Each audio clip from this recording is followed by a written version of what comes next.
well, I've got these planes going around me. If they ever get me on the bus, I'll see you, because they were already there. They left me sit there while planes are...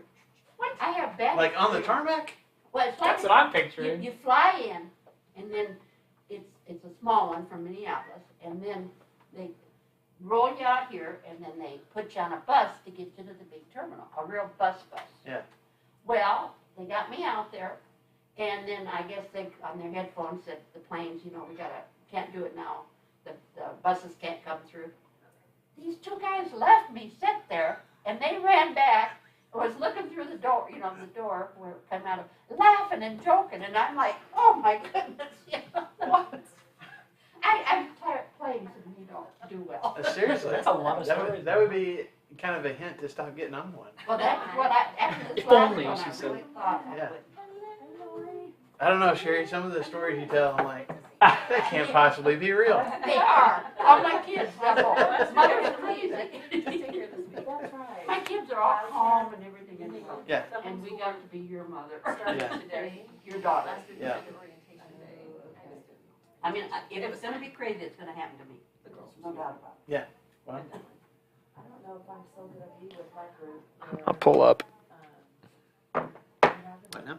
I'm gonna pull up us Oh, so that we make can sure just so you we're- can watch us. Yeah. That's what we like to do. And they're kind of all That'd be funny if we said it right there. separated. Hey, that's us. Hey. So when we ended up, they weren't sure if they were gonna, There we go. Yeah, we're good to go. Guys, can you see us? There's me doing this thing and I just- Oh, see? We're joking to ourselves. I don't like it. Behind. That's all right. It's fine. for a few days. Oh, I'll be there to help Cody. I guess I need to. Oh, I know you hate that. You hate Oh, I hate it. I know. Lou, They we didn't think think you're about the coming, difference. we thought we'd actually get done on time today. Wow. We said that out loud. That's true. I was like, I love it. I love it. That's Respect. You know, with friends like these, who needs She it? didn't even right? hold back, man. I know. You ought to see some of the crazy things. With friends like these, who needs enemies? Yeah, who needs enemies if you got friends like these? Yeah. Keep your enemies closer. But does anybody really need enemies in general, though? I mean, I'm saying, I recognize that saying, but I've always thought, like, This is who actually needs enemies? But I'm saying, like, I kind of wish. I've never sat there in my life going, you know what I need in my life right now? People I disagree with, people who don't like me. But that's You guys remember Well, on I got plenty of those too. MySpace? Did you have that on MySpace where you'd have your friends and you would rank them top eight friends? I had a MySpace account that I used about I a know, month I on know, Instagram but account. it was. So I was gonna say 0, but probably 1% or one. I don't think A little I bit. ever posted anything. Okay. I think I had an account so that I could visit other people's accounts. Okay. Which is what I do on Instagram. Yep. I still have yet to make a post. I follow you. Although I say that, Christy may have made a post, I think, on my account on Instagram. Like the irony of it. With a I delay. probably. I have to go back and look. It's definitely with your sons if you've got one. But I think You did not do it. Well, what if you got your top 8 friends, but then you have like a, this is my arch enemy. Like, right there, and you just put a picture of them, and they're like, I kind of wish we had call them out. that. Like, and this person is my arch enemy. Oh gosh. Okay, we're going to get started.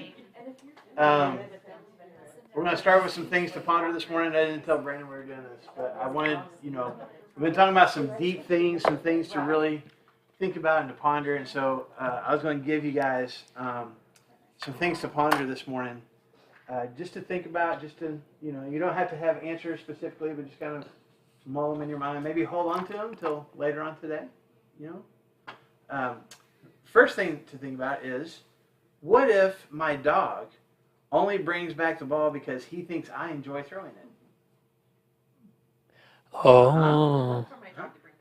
No, but why do we? Yeah, she's like, why do we Aw. play fetch with the dog? Because we think the dog enjoys hello. going and fetching the ball, right? But What if- sometimes they'll bring it to you even when you're not already throwing it, so. But I'm saying, Yeah, they're like, would you like some joy? Because they- Would you like some joy today, Amy? what if the dog thinks that I just like throwing the ball? Right? Yeah, right? Wouldn't that make your dog? Thanks. Make your dog so much Aw, better. thanks, buddy. Look at my owner. really want to throw a ball right now. She missed it. I Okay, missed it. what if my dog only brings the ball back because he thinks that I enjoy throwing it? We're gonna have to. That's deep. We're pondering That's things. deep. Yes, we're getting deep. We're getting our minds ready to go deep today. Okay, here's one for you. Sounds like something from If poison is past its expiration date, It's still poisonous. is it no longer poisonous, or is it more poisonous? It's Because expired. Poison has Expired poison. Poison is poison. The poison has How expired. do you know? Well, I tried it once. Poison No. Before you die. Do I? What'd you Yeah. say? Rumbly tummy, and then death. Yeah. Is it just like if it expires, then because Oh, this is bad. Can you still use it? Right. It's like, is it still like, is this still bad? Will this still work? If you have medication, Think about that. It doesn't. It's not as effective. About like sauerkraut. poison. It just probably gets. But does it lose its potency? Gross. See, this is my argument about cottage cheese. How do you know that cottage cheese is going bad? Yeah. And people are like, oh, would you Sour have? cream. Sour Asking for a friend. Asking for a friend. Where's the line? Cheese is curdled milk, right? It's spoiled milk. Yes. So, is it just more spoiled now? Well, that's like sour cream. Sour cream's the same thing. It's sour cream when you get Right. it. How do you Don't know eat it's two. not bad? Because I love you, eat Okay. 3. When it's growing things. Okay, here's one. Oh. Here's one. The word scent. S-C-E-N-T. Scent, like something that smells. Which letter is silent? The S or the C?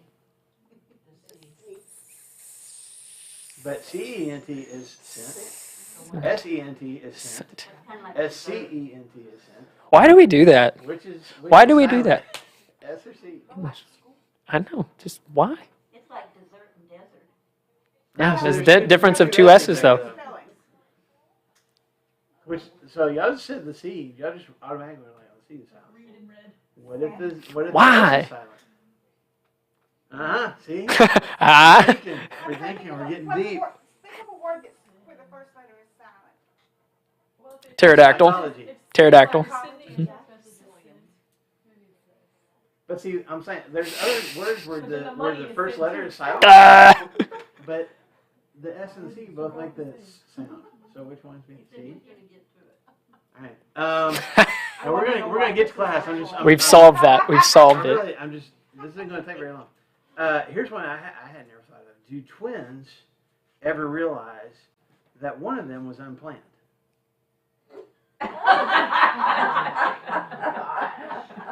I mean, if you think about it, Yeah, it would be you both, plan on right? having one baby and suddenly there's 2. Like one of those is not, or 3, I guess, but I have a good friend that is having twins. Hope he doesn't watch this. But he was like, we were so excited. They were trying and they weren't able to like conceive, and then they conceived and they were so excited. Found out 2 heartbeats, devastated. Like so excited, then Immediately devastated. Yes. yeah.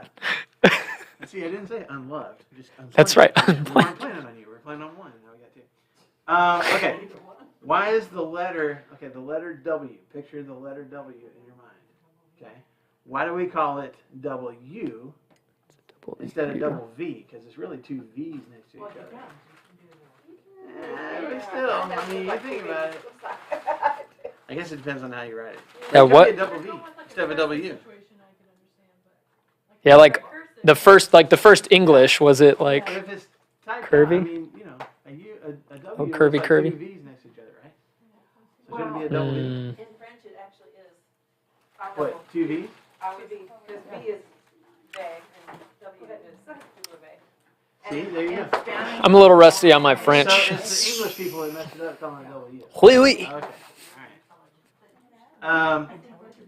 Just something, this isn't a question, just something to ponder, something to think about. Maybe oxygen is actually slowly killing us and it just takes 75 to 100 years for it to work.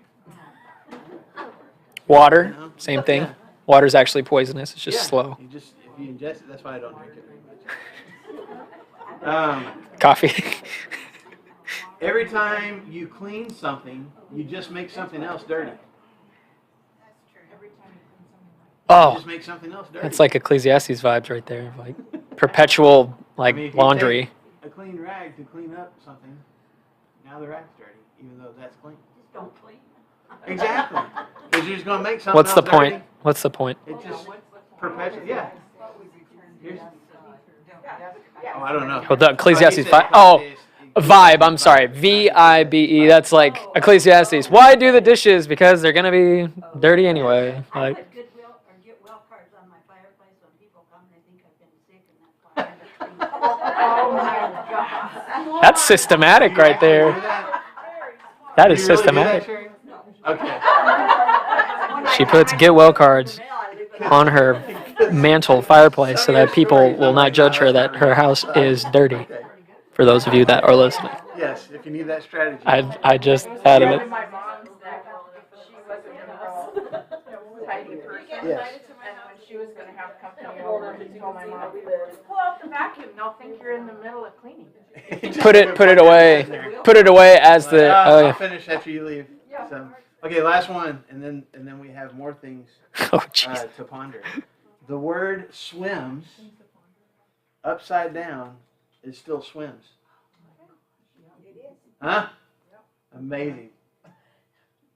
Yeah, you're trying to picture in your mind now. See? You got swims. Watch this. Watch this. Watch it. Still swims. Oh! It's a W too. It's the W. So, I saw one on Facebook yesterday that said the reason we eat sweets when we're stressed is because stress is spelled backwards. That's true. God was definitely thinking about that It's giving us reason. when he poured. You got that one right. You messed up the W. Yeah, but they.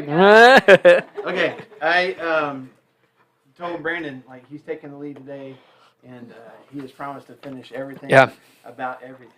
The- Answer all the questions. The title that I put on our live stream today was, it's something like heaven. We're finishing our heaven talk. This is it. Like we're done talking about heaven. So don't make me a liar, right? Or maybe I just made myself a liar. That's fine.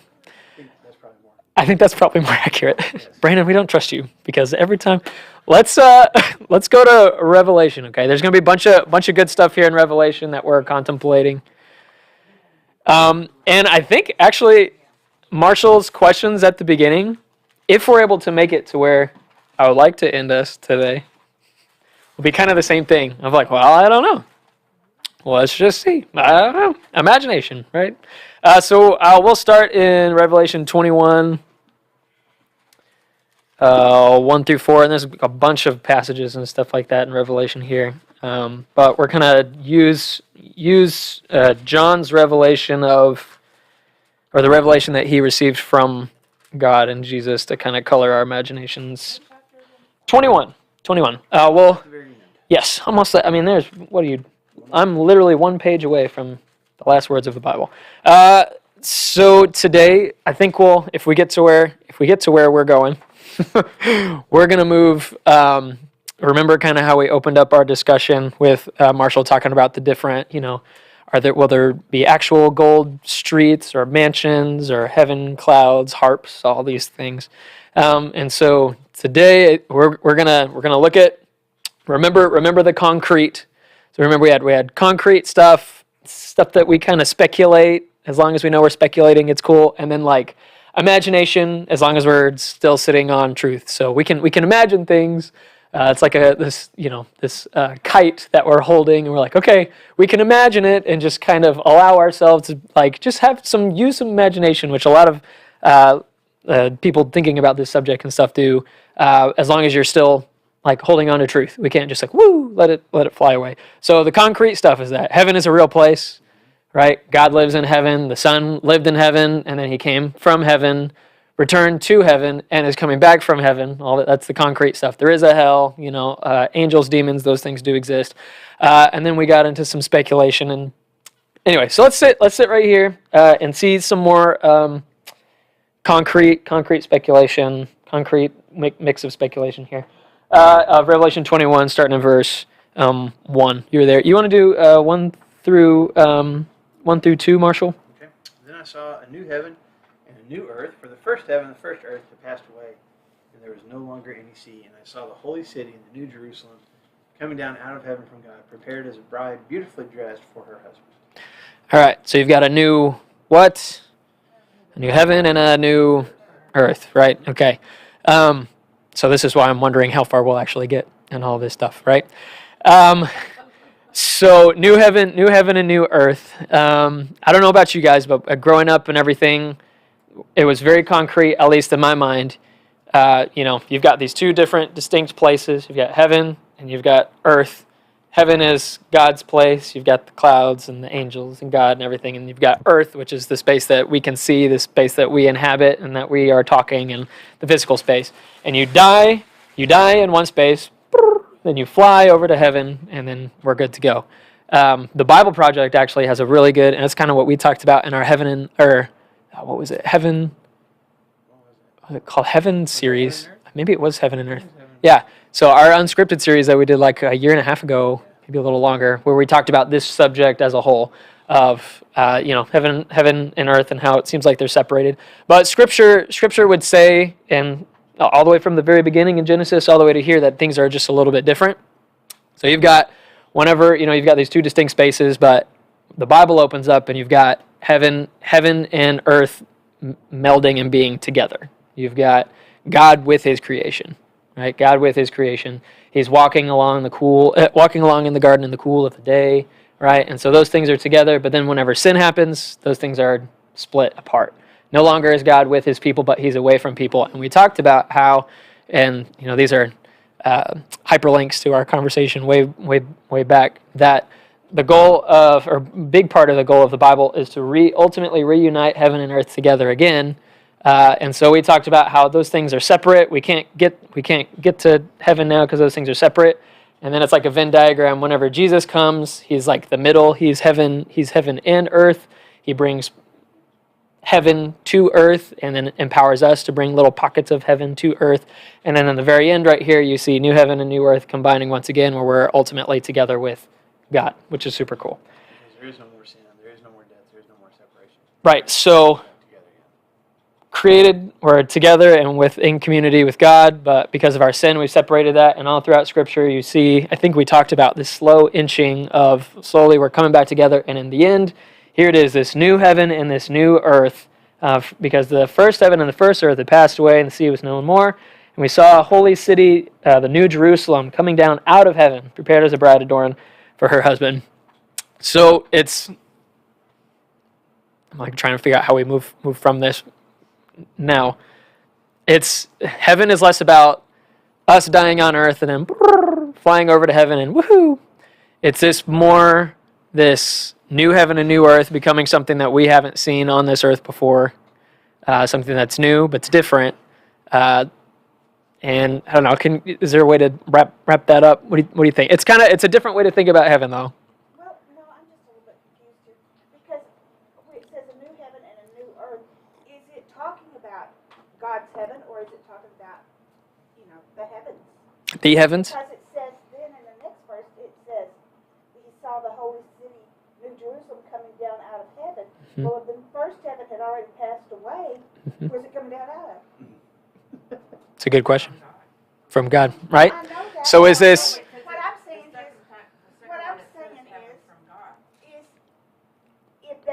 could that be talking about the first heaven passing away, be what we refer to as the heavens, the planets, the stars, the galaxies, all this stuff.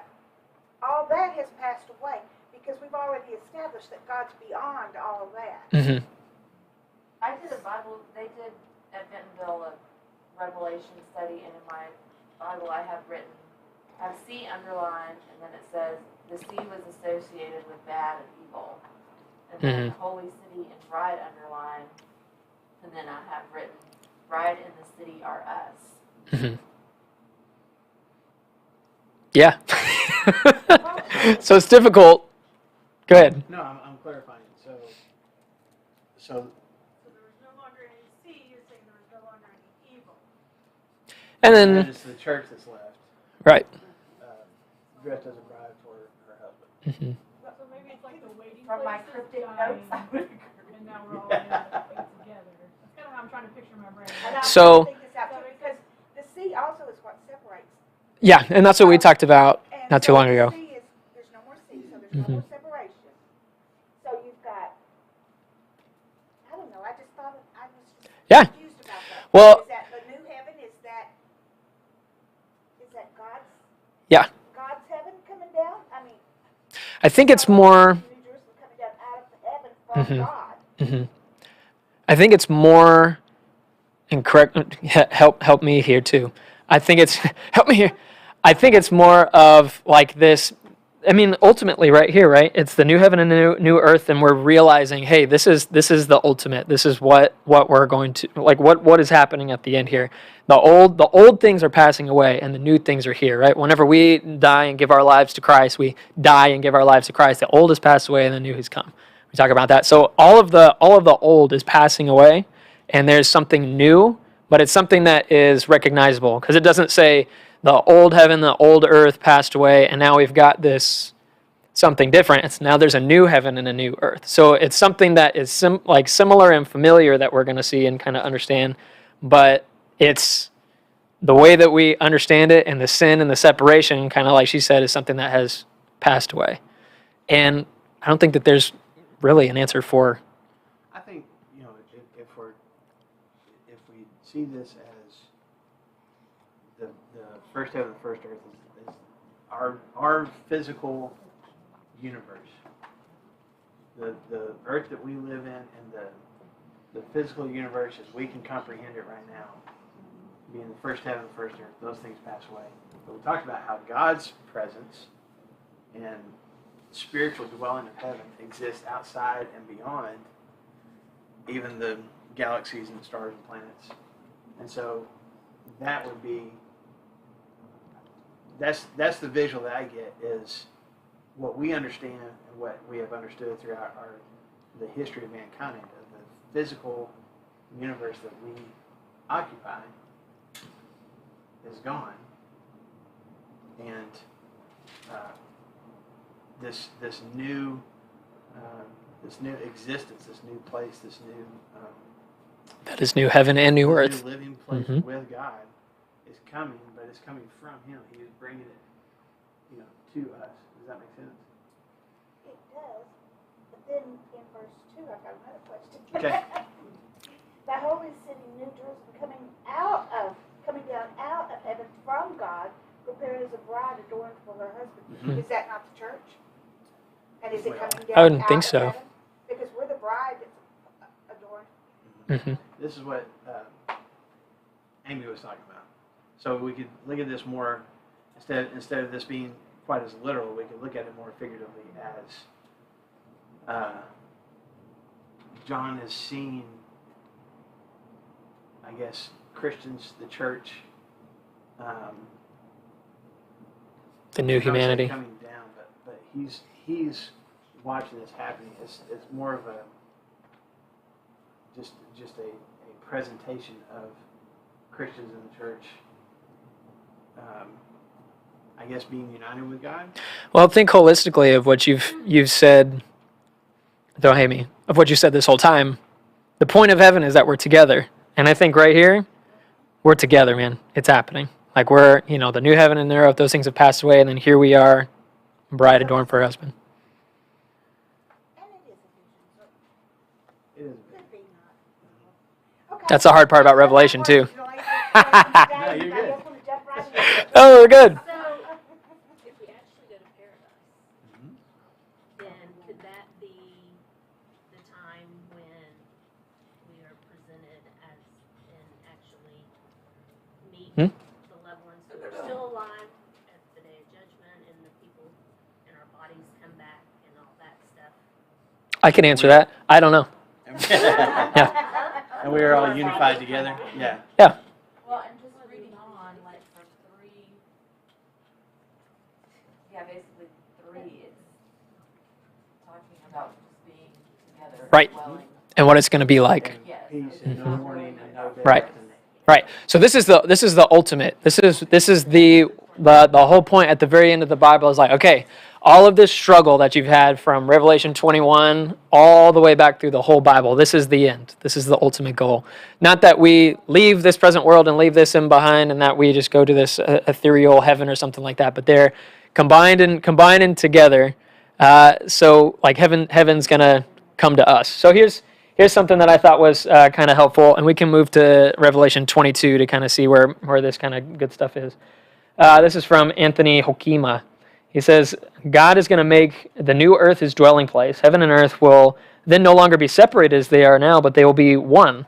But to leave the new earth out of consideration when we think about the final state of believers is just a greatly impoverished biblical teaching about the life to come. To say, well, let's like completely ex-nay earth, that heaven is not going to be like earth at all, just like throw that away and here's this new like floating in the skies or something like that, I think is like not doing a good job for what the Bible looks at for. And so let's look at 22 really quick.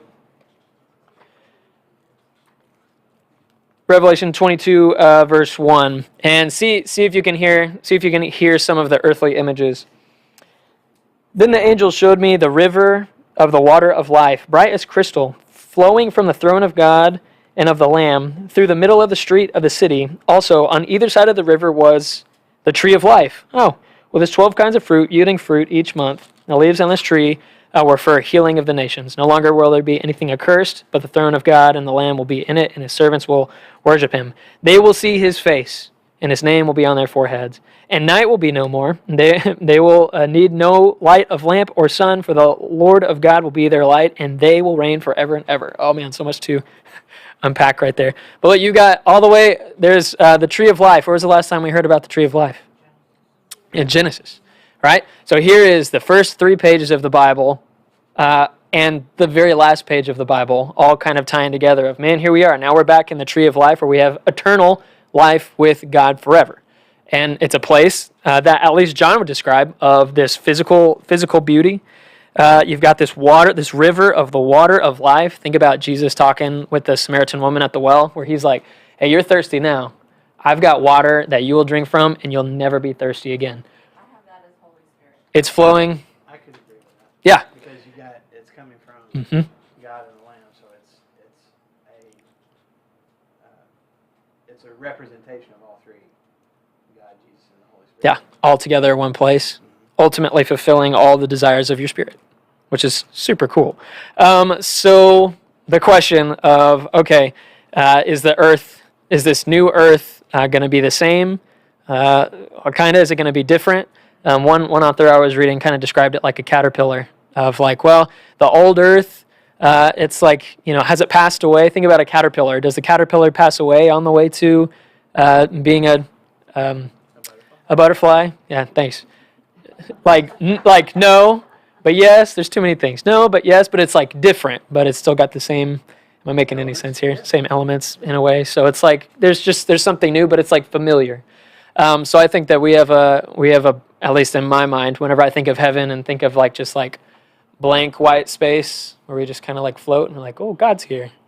It's like I think that there's a lot more familiar elements than I think that we give the Bible and God credit for too. So heaven is not unfamiliar and otherworldly, but it's familiar and earthly. And so, yeah, it's like I'm trying to figure out how far do we go down some of these rabbit holes. Let's just go. Heaven, it can't be. There's no way that heaven could be boring. It's going to be fascinating in all the ways. I think that we have a really boring view of heaven at times. We look back and to kind of hark on what like Christy said. She's like, are we just going to sit here in diapers and just strumming harps and stuff like that? And it's like an eternal. Yeah. I mean, I love worship. I'm sure all of us do. I do. I don't know about forever. Forever? It's like, how long? How many bridges of how great, how many bridges can we just go and go and go? Right? It's just going to go. Oh, it'll be great. It'll be just as I am. Yeah. No, because we don't need an invitation song anymore. Hey! Yeah, we're already invited. We're already at the front. I don't think he would care. So it's not going to be this endless choir practice, but it's going to be this fulfillment of all of the godly desires that we have here. C.S. Lewis had this quote, and I've shared it with the teenagers a lot. But he said, exactly, yes, but we'll just do that over and over.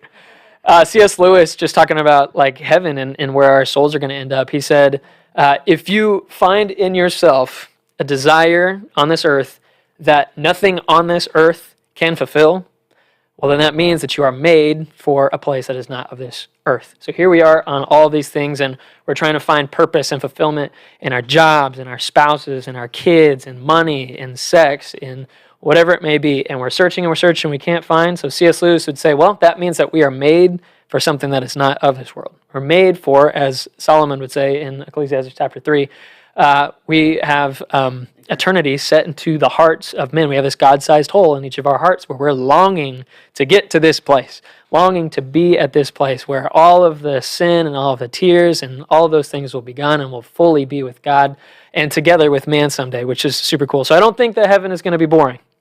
I think it's going to be fascinating. So this next point was like heaven is a place of full reconciliation with God.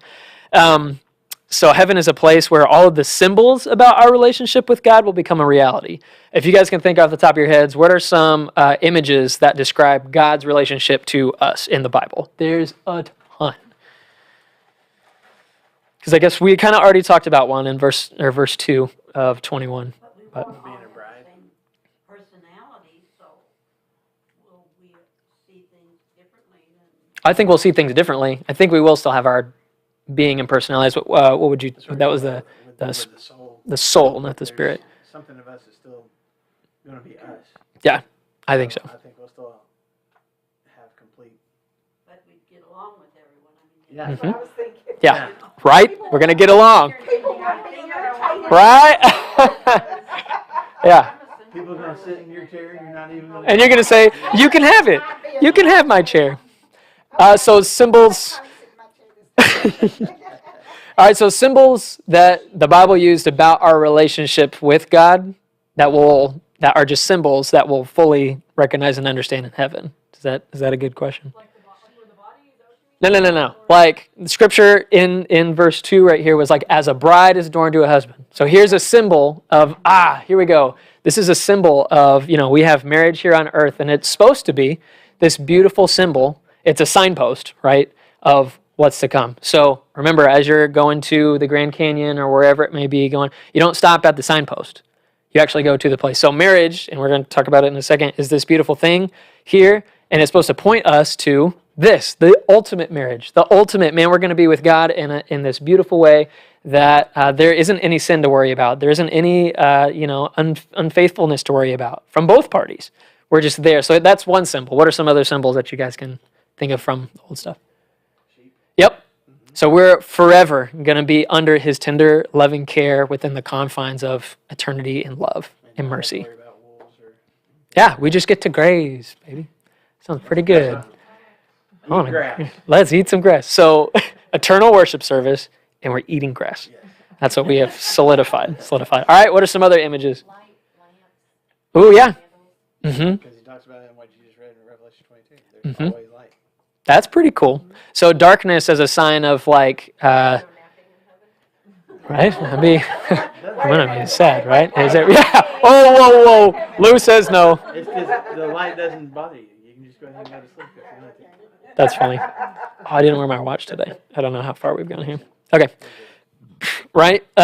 So, I mean, you've got the bride and her husband, a child and a father, right? Whenever we sing, I'm a child of God. Yes, I am, right? Never sung that Yeah, we have in here many, many times.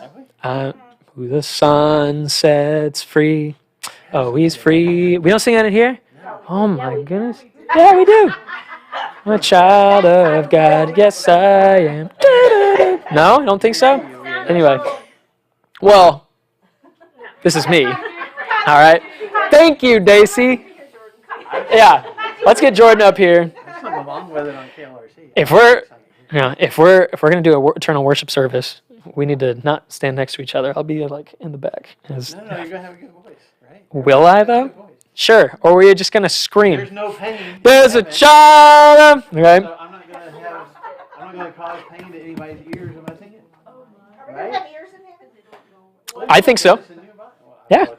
Well, we're going to be worshiping, right? How are we going to worship without being able to hear each other? You've also got heirs and king. Let's keep going. We got heirs and king, right? So we're going to be heirs to this throne. That's the thing. So here's this king, and we're reigning with God. What were those last verses of 22 that we read right there? chapter 22, verse 5. And night will be no more, and there will be no need for the light of the lamp or sun. For God will be their light, and they will reign forever and ever. Which is cool. They, us reigning together with Him. We'll talk about that in just a second. Also, adopted sons and daughters. No night. We'll be reigning over this new creation of heaven and this new earth with God together. And it's like, what is there to take care of? But we'll be... I don't know that we're exercising any kind of dominion over Yes. Yeah. We're talking about that, but with the animals or whatever, right? But ultimately, just like Lou said, all of those things, what are those all about? It's about this relationship. At someday, one of the most beautiful verses right here. Verse 4, and they will see His face, and His name will be on their foreheads. There's this quote. Let's see if I can get to it really quick. It stuck out to me, so I wanted to make sure that we did it. Right, so Randy Alcorn, the guy who wrote this book on heaven, he said, not only are we going to see His face and live, but once we see His face, we will likely wonder if we had ever lived before. Once we see His face, we will realize, man, have I even lived a moment of good in this life? Once we see His face, it's going to be that beautiful and that glorious, and that, like, I think that's pretty cool. Just what we talked about, just even the best thing that we've experienced on the earth in our life here. Right. It can't compare to the glory of God when we. Yeah. It's a glimmer. This. Nothing can compare, no matter how good it was here. And it's hard to wrap our minds around that. There's this one country song. We have not sung it in here. And it was... Friends in low places. No, it's not that one. It's like, I don't know if... I think it's called Heaven, but it's like, he's talking about his wife, and they're like laying on the bed reminiscing on their life or something. He's like, I don't know if heaven could be better than this. Can't tell you who sings it or anything like that. But every time that I hear it, I think about this discussion, because I'm like, man, I think if we knew, we'd be like, dude, put all this stuff away. Like, that's what it's going to be like. As long as Yeah. we're talking about songs, let's go to I Can Only Imagine. Right? And leave it like Mm-hmm. that. Because we can't Yeah. even fathom what it's going to be like. Right? So we can imagine. Right. We can say, man, whatever it is, kind of like Lou said, it better be better than this, right? It's got to be better than this. And it will be, because that's what Scripture says. There's not going to be any tears or hurt or pain. Instead, God's going to wipe away every single one of our tears, and we're going to be with Him, beholding Him, and we will see His face. Pretty cool. Okay, so quick question. Where are we on time? Cool. We're good. What are we going to do? Sit on a cloud, play on a harp. Yeah, baby. Let's go. All right. Chocolate and never get fat. And not gain any weight. In Revelation, they talk about feasting, of we're coming to this banquet, right? That's what Jesus talks about. Everybody's invited to the banquet. He has a couple of parables that are about that. You're invited to the feast. You're invited to the banquet. So can we just indulge on all of the good things of this life? Lobster, right next to chocolate, right next to sushi. Anybody? All together, right? We're just going to eat all those things. It's going to taste the most beautiful thing ever. But that's what we're doing. Okay, I'm just going to give some generalities here. What will we do? Revelation 19 and 22 clearly state, we're going to be worshiping Him. We've already kind of got to that. We're going to be worshiping. And also we're going to be worshiping not just individually, but corporately all together. That's Revelation 4, Revelation 5, and Revelation 7, as we're all together, all shouting and singing the glory of our God, which is incredible. Something that I want, and we've talked about it, right? I know in our services we say, and this is the part of our worship whenever we are going to communion. And then, hey, this is the part of our worship where we're moving from worship to the lesson. And we're moving from worship to prayer. And we all know that it's all worship, right? We call it worship. And we all know that whenever we do good for the glory of God, if we are living our life in a way that is pleasing to Him and using our gifts and our talents, that's also praising God. But in heaven, it's like that times 10. Everything that we do, everything that we have the ability to do is all going to be praise and worship. As we're eating, we say, oh, this chocolate is so good. Thank God that we have this. Yeah, hallelujah, baby. Thank God that we have like this God that cares so much that He wouldn't just make dog food for us to eat. Ever thought about that? You just give your dogs like the same food, and they're so happy about it, though. It's like a new, like, oh, Dog food. But God, like for us, He's given us 1 million restaurants in between here and our house. What'd you say? Tracy's gonna eat chocolate today and call it worship. Right, it's happening. So, and you're gonna say, God, this one's for you. Just what heaven's gonna be like.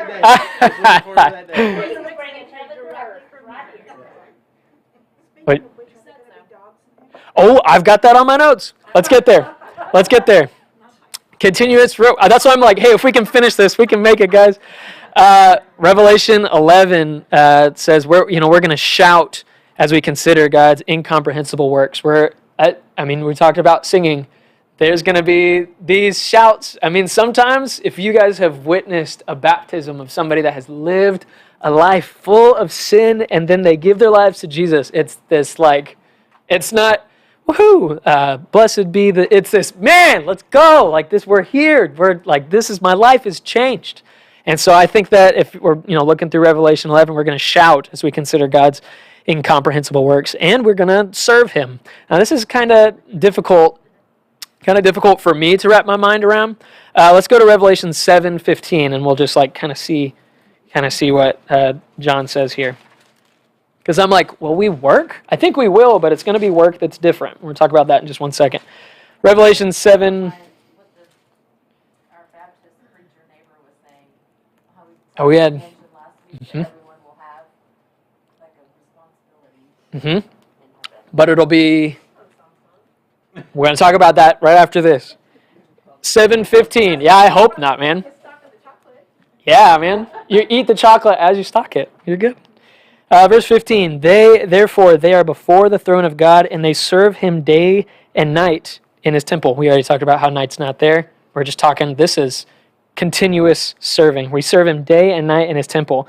And He who sits on the throne will shelter them with His presence, and they shall hunger and thirst. They shall not hunger and thirst anymore. The sun shall not strike them, nor any scorching heat. For the Lamb in the midst of the throne will be their shepherd, and He will guide them to the spring of living water, and God will wipe away every tear from their eyes. Amen. Every time we read that verse, it's just like, man, I'm ready for that, right? So, Adam and Eve, they're in the garden. Genesis chapter 3, right?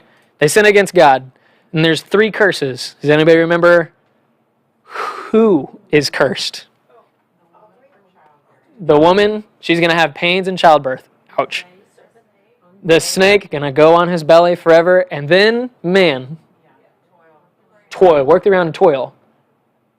So working the ground and toil and busting your back, doing work, is a punishment. Yeah. No, so, and it'll produce thorns and thistles whenever you do that. So there was work that Adam was doing. What was the work that he was doing before the fall? Caring and tending for the garden. This is good news for us gardeners in here, right? I say us like I'm a part. Right? It's good news for us. Yeah, and a part of us reigning with God, what did God tell Adam and Eve to do with the animals? They're going to reign and have dominion over them, right? So He's organizing the animals. He's bringing this beauty, lush presence of God, and He's organizing it into, here's these animals, and then we're, I bet you if I take this peach, I can get this fruit, and then I could make lines out of it. I can make, produce something that's good and great and make it even better. Because that's part of our jobs here, is that this is getting into other stuff, but we're all gardeners. Our job is for each of us to garden. We take what this world has given us and we make it better, right? So my job here at Flagstone is to take something that is good, the relationship of our teenagers with God, and to bring some organization and some structure, and here's a plan. Here's how, after these 6 years, these teenagers need to know these things and need to have this kind of relationship with God. Whether that's accounting or whatever any of us have done, we take what God has given us and we bring organization and beauty through those things. So that's work. What's cool is that I believe once we're there and we're serving God, that it's going to be work without the work aspect. Is that it's going to be work in service without the without weeds, without the quarterly check-ins. I mean, you guys know.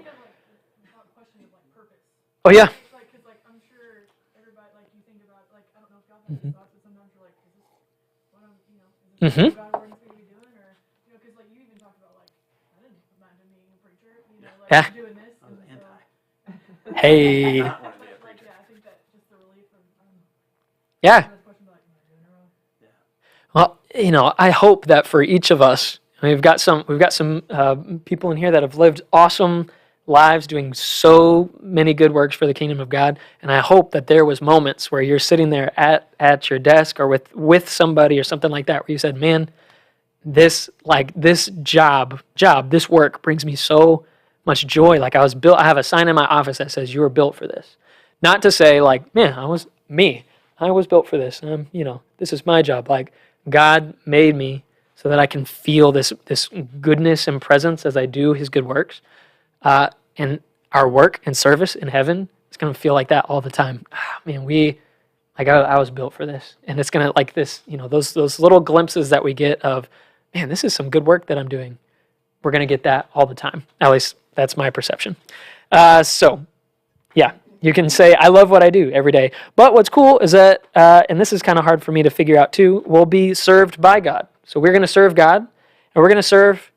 Or we will be served by God. Think about Jesus says in washing his disciples' feet, and then he says this. He says, you know, there's no greater love than this, that a man would lay down his life for his friends, and that's what he decides to do. He serves them, and all the time that God is coming to his people's aid, and that he's serving and loving them and stuff. In some capacity, I'm not exactly sure how, but we will be served by God. But then also we're going to reign with him. In the very beginning of, this is what you were talking about, in the very beginning, how he gives us rule and reign over this earth, to take something that is beautiful and wild and beautiful and to bring some organization and some beauty to it, making something that is already amazing and beautiful, making it even more. God decides to work with us, not you have to do this, as you know, I'm delegating. God is delegating his authority to us too, and we're working with him. So are we going to be keeping this new earth or something? I'm not sure, maybe. But ultimately too, what do we say about naps? We're going to rest in him too. We're going to rest in him too, right? Okay, now I want to go. Yeah, now I'm good. I want to go. Now, is that actually taking naps? But we know, you know, you come or you go to the vacation and you're sitting there on the beach or in the mountains, wherever that is for your fancy, and you're like, this is good. And what's cool is that we're designed for rest because God rested on the seventh day. Jesus needed rest as a human being. And so we, in the new creation of new heaven and new earth, we're going to have time just like God where we rest from work or something like that. All this resting and striving, this treadmill of life that we're constantly on, we're going to be gone from it. How much time do we have here? 10 or 12 minutes. Oh, here we go. So, I mean, you know, we kind of understand that we're going to be completely free from sin. And what's cool is that, like, not only are we going to be free from sin, but sin is going to be unthinkable for us. Let's scooch forward because we were in 7. Revelation 20, verse 10. We're just all over the place here in Revelation, I told you. Revelation 20, verse 10. Sin is going to be unthinkable for us in heaven. And do you guys have a caption over verse 7 of what this? Satan's doom, the defeat of Satan. Let's go. 20:10. And the devil who had deceived them was thrown into the lake of fire and sulfur, where the beast and the false prophet were, and they will be tormented day and night forever and ever. So the deceiver, the tempter, right? That's what Satan does. He comes and he tempts us. He doesn't force us to partake in sin. He just tempts us with sin. When evil and Satan are ultimately defeated, right here, oh, it's so good, the defeat of Satan, there's not going to be a tempter. There's not going to be a thought of, oh man, what if I do this? Well, what if I take this perfect creation and do this? Sin is going to be unthinkable, which I think is pretty cool. We will, our new bodies, or whatever that will be, will be able to eat and drink, and I think our personality will be preserved. We kind of already talked about that with the soul. I think, and this is, so remember, we're starting in concrete, we're working our way into speculation, and we'll kind of see, oh, this is imagination. Once we get, this is imagination, right? But, you know, thinking about our minds, like mentally, I think that we will forever, we won't have full knowledge, like we're not going to be, what is that, omnipotent? Omniscient, right? We're not going to be like God. we're not all of a sudden whenever we get to heaven, oh, I know all things. Because we can't be like God in that way, but we'll constantly be able to learn new things about God and to learn new things about his earth and about creation. And as we're talking with each other, learn new things about the life that we lived and new things about this earth and this planet and all of that. So I think that'll be cool. We talked about this a little bit, but like talking about emotionally in heaven, our cravings are going to be completely satisfied. Right? All the things that our emotions have brought us to, we're going to be completely satisfied. It says, I don't remember where that verse was. We were there a little bit ago, I think in 7, but it says we're not going to hunger and thirst anymore because we're going to be continually satisfied. I don't think that means that we're not ever going to like physically hunger or physically thirst. I think that means like any hunger and thirst that we have will always be satisfied. Do you remember what's the goal of Buddhism? Reincarnation, total enlightenment. Total enlightenment, right? Which is the complete elimination of all desires in the self. So, Buddhists, you've got these guys that go out into isolation, that they empty themselves, continually empty themselves. The desire is to not have any desire, right? I'm not gonna hunger and thirst for food. I'm not gonna hunger and thirst for friends. I'm not gonna hunger because I am eliminating all desires. Christianity is the gratification of all desires. It's completely the opposite. Any desire that we have on this planet is eternally gratified forever. And everything that we're gonna emotionally desire is gonna be good and eternally gratified too. So let's just check mark on that. And last week we talked about marriage. Is there gonna be marriage in heaven? Yes and no, right? No, not in the sense that we understand here, but yes, because in 21 verse 2, it's this ultimate marriage, right? So this marriage that we have here with our spouses is a signpost for what marriage is really going to be like. So no, there's not going to be marriage, and me and Morgan are not going to be unified in marriage. And if that makes you sad, if we understand what the marriage between us and God is going to be like, then we won't be sad. We'll sit there and you'll be able to stand hand in hand with Chris and say, man, this marriage that we have is void of any of the problems that you guys may have had, right? Any of the things that were bad or burdensome or scary about the marriages that we had on this planet, none of that is going to be in this perfect marriage. So marriage, yes, between us and God, eternal bride and groom, but not between us. So that leads to the question, I'm glad that you and I are the only males here, right? Sex in heaven, yes or no? I wouldn't think so. That's fine. Is this mic on? Yeah, I gotta go get more coffee. All right? No, we're not gonna say that in the microphone. Hey. So we'll move on from there. Since we had this little chuckle, can we go back to verse 10? Of which chapter? Oh, of the 20. Of 20? Oh, yeah. And the devil who had deceived them was thrown into the lake Mm-hmm. of burning sulfur. Okay, that's when now this is going to happen. But the beast and the false prophet had already been thrown there. Mm-hmm. So I don't understand why is Satan going to get thrown in last when these false prophets and the beast had already been thrown there. Mm-hmm. Maybe you think that's like the ultimate. Yeah. Until that very last minute to grab somebody to take with them. And God has allowed that. Think about, you probably have a better perception of this than I do. Think about taking over a kingdom, right? You're attacking the soldiers and you can imprison some of those soldiers. Hopefully you can grab like a commander or something, you bring those, and then ultimately it's the king. Once you take over the kingdom, it's the king. So maybe it's the same thing where here's the bad guys, the old prophet, and the dragon, these kinds, and the dragon is Satan. And then, boom, here's the end of everything, Satan on top, lake of fire forever. Done. It's a representation of God's final dominion over evil. But I was just looking, because the beast and the false prophet Mhm. were already there. Right. Now Satan's Mhm. Right. Is that right? Yes, but it's I don't know how much you look at it as like these chronological steps as much as just it's just John in this moment saying as we're ready for this new heaven, this new earth, this new final victory. One of the things that we get to experience in that final victory of God over evil is the final destruction of the final conquering of Satan, the source of evil. Who are the beasts? Oh, Let's hold on to seriously. Let's hold on to that. that's like That's going to take us off a whole different. that'd be huge.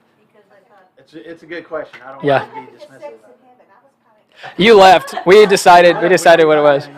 Yeah. Sorry. No. But yeah, good discussion.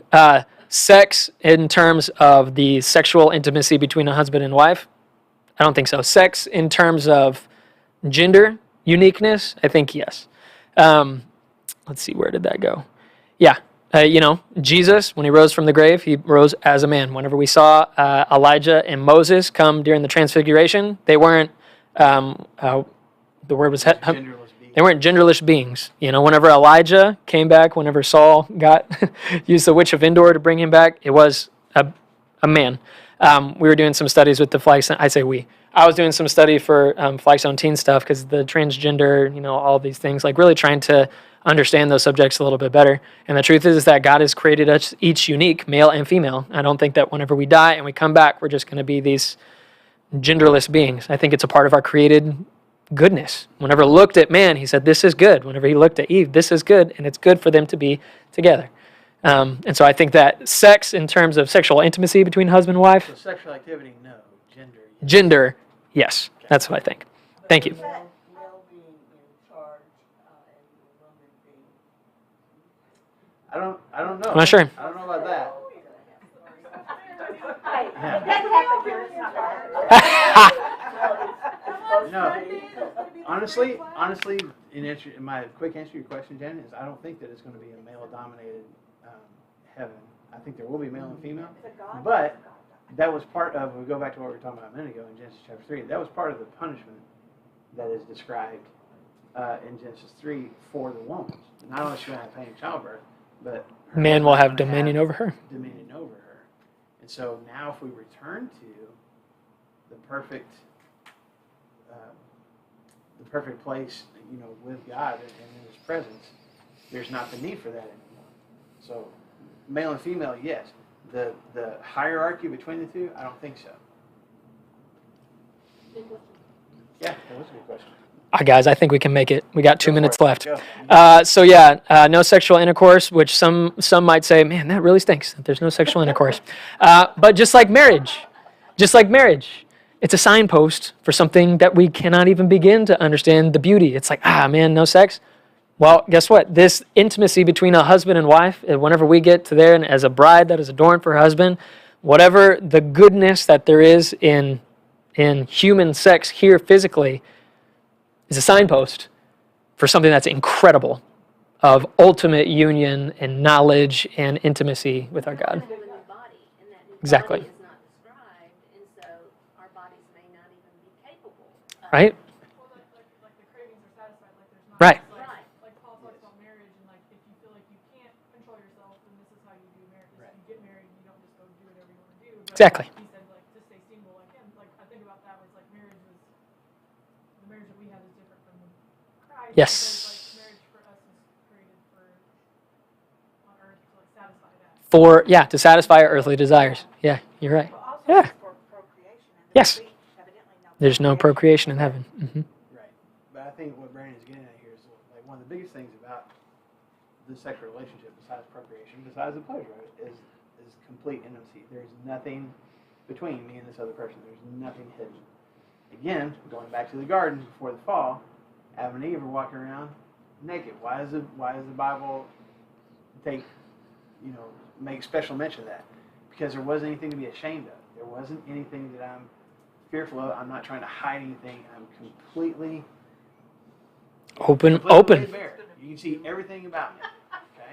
Which is one of the beautiful things, the ultimate things about that sexual relationship. So what Brandon's talking about here is there's this complete intimacy between us and God in heaven, where there's no need to hide anything. There's no need to be like Adam and Eve when they were hiding and scared because of all the things that they had done when they thought he wasn't watching, or there's no guilt. There's nothing to be ashamed of. It's complete openness and genuineness and sincerity and intimacy between us and God. Yeah. No, I That- didn't say that. That'd be cool. That's what,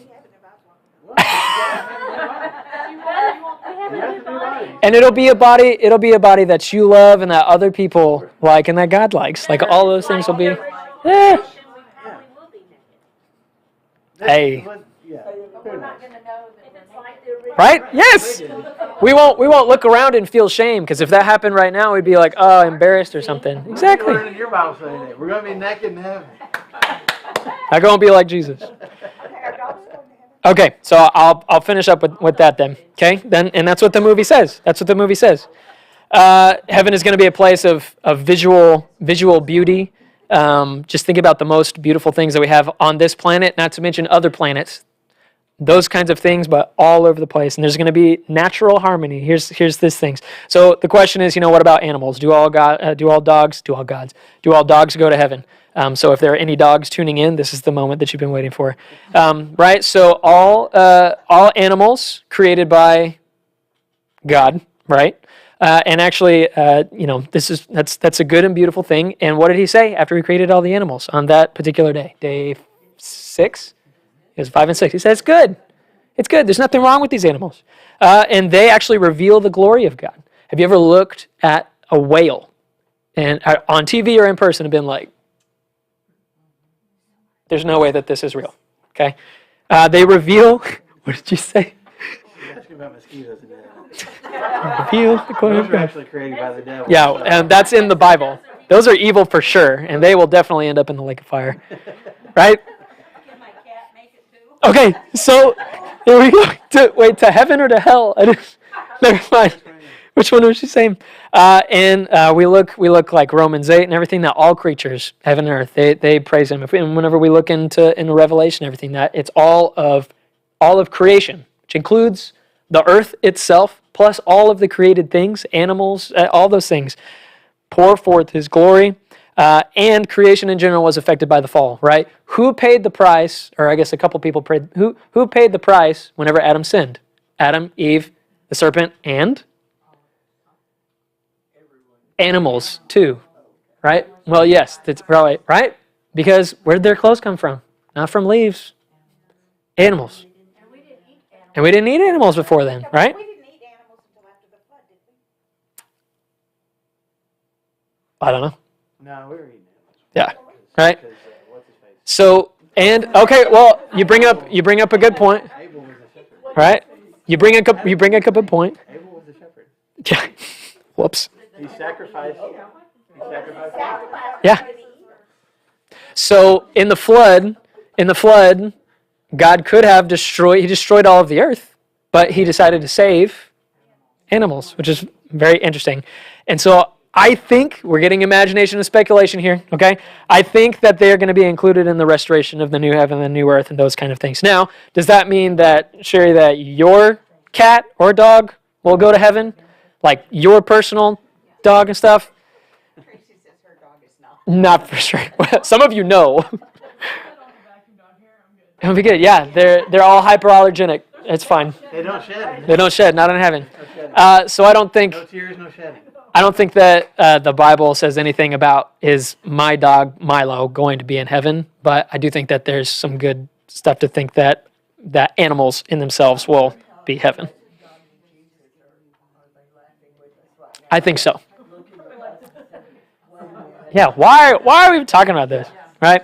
I think, this is it. The last thing I have to say about animals, which I think was was super funny though, right? So in the new heaven and new earth, if everything is perfect, there's not going to be human or animal predation, right? So humans aren't going to eat animals, animals aren't going to eat humans. are we going to be vegetarians? Question mark. All right, let's just go from there. Let's drop that bomb. No, she says there's no way. No, I said, but we wouldn't know. I don't think we would know. Yeah. Impossible burgers. There's going to be Burger Kings in heaven. Yeah, meatless patties. So, with all this, and I will, like, just to wrap up, I appreciate Finish it. everything that you, no, everything that you've gone through.